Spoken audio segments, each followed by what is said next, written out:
how would I get into a lot of debates with Christians and whatnot, how would I prove to them or show them in the Tanakh or any source that Mashiach has to be patrilineal descent from King David, which would disqualify Jesus? And also, why is it, Christians kind of look over that, or maybe they don't know that? I'm not sure. Thank you, Dave. Okay. So it would be very easy to prove, but I don't necessarily recommend this. I mean, it's very clear in the book of Numbers. Now, why would a holy book have a name that sounds like it's a book for mathematicians, Numbers?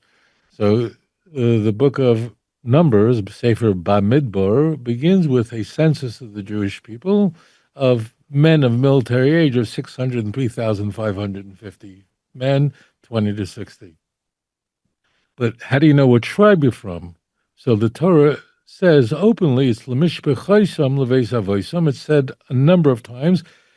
The way you know what tribe you're from is your family and your father's house. It's very, very clear.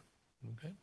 So tribe identity is only through the son, and the Mashiach is the heir to King David, and he is the final king of the Davidic dynasty. It really is quite all over the place. Very famed place to look at is 2 Samuel chapter 7, verse 12 through 16. It's only the son. And therefore, when Christianity invents the idea, marshals the pagan idea that their deity was born to a virgin, as we first encounter in Matthew and Luke, which are, although appear fairly early in a Christian Bible, are really chronologically among the last books to be written. Okay, they're very, very late. So this is a later development in the church. And when Matthew and Luke adopt this idea, you'll find it in only 2 chapters in Matthew and 2 chapters in Luke. It's called the infancy narratives. They sabotage the whole claim that Jesus could possibly be the Messiah. Because if Jesus was born to a virgin, then he doesn't have a human Jewish father with which to trace his genealogy back to King David, and then the whole thing is worthless. So it's sort of why did the church choose to have Jesus born of a virgin? Because it was well ensconced in the Greco-Roman world that the gods were miraculously conceived. Whether it was Alexander the Great, Romulus, even Caesar Augustus, Octavius, conceived to virgins, or miraculously conceived. In the ancient world, they believed that Hercules his mother was impregnated by Zeus.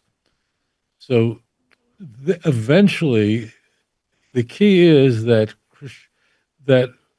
Rome did not convert to Christianity, but rather Christianity converted to Rome. It adopted the ways and thinking and the mores of the pagan world that surround them, and it made it more attractive for the Greco-Roman world because they already believed in these ideas that their gods were miraculously conceived very freely to virgins. And therefore, I mean, even Justin in the 2nd century, in his work where he defends Christianity, he says, what are you so upset about Christianity for? It's the same kind of stuff. You believe that, you believe this. And you can actually witness it today, particularly in the Roman Catholic religion, that Roman Catholicism is practiced and celebrated, and its rituals are often very unique to the country where it's adhered to. So if you go to Mexico, as an example, we have a very large Roman Catholic population. They inculcate in Roman Catholicism in Mexico and Central America many of the saints and many of the pagan beliefs into it that are local to Mexico.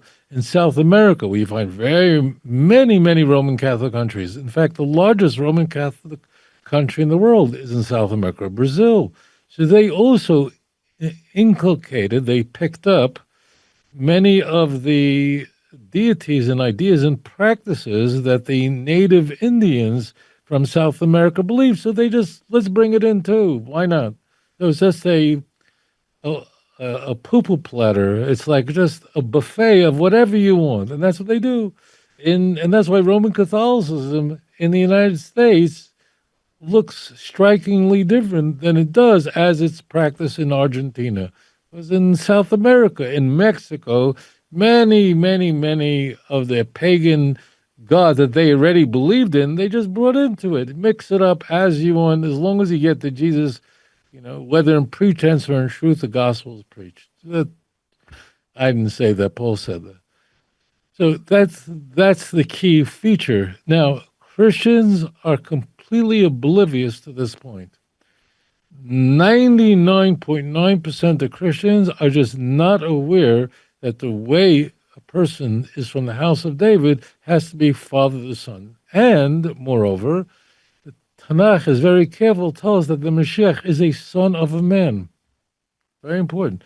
The son of a man, Ben Adam in Hebrew, Bar Enosh in Aramaic, is there to tell you that the person is human and has a mommy and a daddy. Again, Christianity converted to Rome. And what was Rome? It was from Greece, and therefore it simply inculcated all the things it liked. Just like when the United States became independent and defeated the British, they didn't toss away all the ideas that were from Britain. They kept all the good stuff, the language of England. They kept the names that from Britain, and many of the cities in the United States, most New York and Brooklyn, all these names come from England. Many laws are English laws. Why? They liked them. So that's all it is you just you keep the stuff you like, and you toss away those things that you don't like. The Americans, of course, would not want a monarchy, so they would dispense with that. Many other things. They wanted nothing to do with anything had to do with King George III. They couldn't stand his guts, and that was the end of it.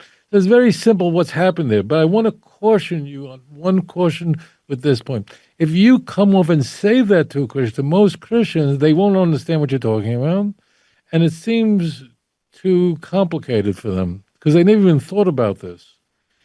And it's very important when speaking to a Christian to listen, not talk. Hear, not speak so much. Listen to what they're saying, why they believe in Christianity, and then ask them, tell me, why do you believe this? Let them explain to you what they think is important, and then address their issues rather than introducing an issue of your own, which they never raise. I'm not saying don't raise it, but I just want to caution you. Christians are very sensitive, understandably. Most of them are very sincere people, but like everyone, they could be offended easily. And this is like way too sophisticated for 95% of them.